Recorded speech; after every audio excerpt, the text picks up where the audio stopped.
नमस्ते and welcome to you all India affairs. मैं हूं विकास। दोस्तों, भारत और बांग्लादेश एक दूसरे के पड़ोसी देश हैं और इन दोनों देशों में इंफ्रास्ट्रक्चर को बढ़ावा देने के लिए कई प्रोजेक्ट्स पर काम चल रहा है और इन्हीं में से एक है फेनी नदी पर बन रहा ये ब्रिज। मैत्री सेतु नाम का यह ब्रिज भारत और बांग्लादेश को आपस में जोड़ेगा। तो चलिए जानते हैं कि मैत्री सेतु का निर्माण कार्य कब शुरू हुआ था, इसे बनाने में कितने पैसे खर्च होंगे, ये कब तक बनकर तैयार हो जाएगा, इसके अलावा इस ब्रिज से भारत और बांग्लादेश को क्या क्या फायदा हो सकता है। दरअसल गाइस, त्रिपुरा के उप मुख्यमंत्री मानिक सरकार ने इस ब्रिज को बनाने का प्रस्ताव दिया था। साल 2015 में इसे बनाने की अनुमति दी गई। इसके बाद जून 2017 में इसका कंस्ट्रक्शन स्टार्ट हुआ और मार्च 2021 तक यह ब्रिज लगभग बनकर तैयार हो गया। प्रधानमंत्री नरेंद्र मोदी ने 9 मार्च 2021 को ऑनलाइन वीडियो कॉन्फ्रेंसिंग के जरिए इस ब्रिज का उद्घाटन किया था। हालांकि ये अब तक शुरू नहीं हुआ है। माना जा रहा है कि अगले महीने यानी कि सितंबर में इसे आम लोगों के लिए खोल दिया जाएगा। दरअसल त्रिपुरा के सबरूम में इंटीग्रेटेड चेक पोस्ट (ICP) का काम अभी भी बाकी है और जब तक ये चेक पोस्ट तैयार नहीं हो जाता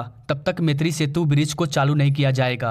इसलिए ऐसा माना जा रहा है कि सितंबर में बांग्लादेश की प्राइम मिनिस्टर शेख हसीना भारत आ सकती है और उसी समय इस चेक पोस्ट का उद्घाटन किया जाएगा। इसके अलावा जब मैत्री सेतु पर लोगों का आवागमन स्टार्ट हो जाएगा, दोनों देशों के मूवमेंट पर नजर रखने के लिए भारत की ओर से BSF जवान की 126 बटालियन और बांग्लादेश के साइड से 96 बटालियन तैनात किए जाएंगे। जब ये ब्रिज शुरू हो जाएगा तो दोनों देशों की जो दोस्ती है वो और भी मजबूत हो जाएगी।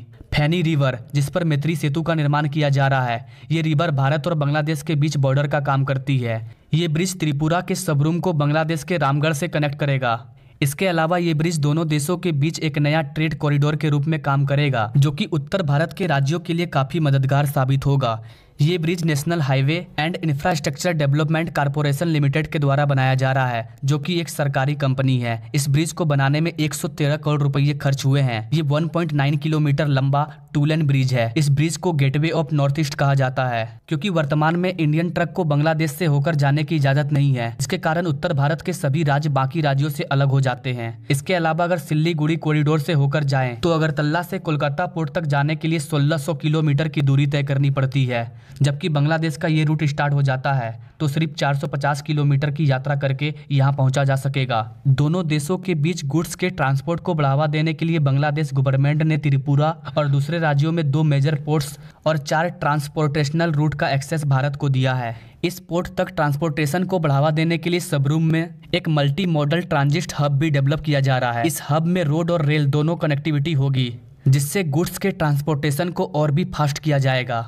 मैत्री ब्रिज को भारत के लुक ईस्ट पॉलिसी के अंतर्गत बनाया गया है। लुक ईस्ट पॉलिसी का लक्ष्य एशियन कंट्री के साथ ट्रेड एंड कॉमर्स को बढ़ावा देना है। देखा जाए तो ये ब्रिज भारत और बांग्लादेश दोनों देशों की जरूरतों को पूरा करेगा और अर्थव्यवस्था को आगे बढ़ाने में मदद करेगा। ब्रिज के खुलने से आसपास के लोगों के लिए आवागमन आसान हो जाएगा। ये लोग अपने छोटे बड़े व्यवसाय को आगे बढ़ा सकेंगे।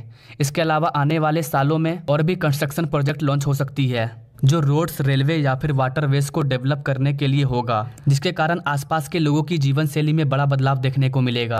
तो गाइस, ये थी त्रिपुरा के मैत्री ब्रिज की पूरी जानकारी। वैसे गाइस, आपको क्या लगता है, इस ब्रिज से भारत और बांग्लादेश के बीच की दोस्ती और गहरी हो जाएगी या फिर आगे जाकर इससे भारत को ही दिक्कत होगा? अपने राय कमेंट बॉक्स में जरूर दीजिए और ऐसे ही लेटेस्ट जानकारी जानने के लिए हमारे चैनल से जरूर जुड़िए। मिलते हैं नेक्स्ट वीडियो में एक नई जानकारी के साथ। तब तक के लिए जय हिंद।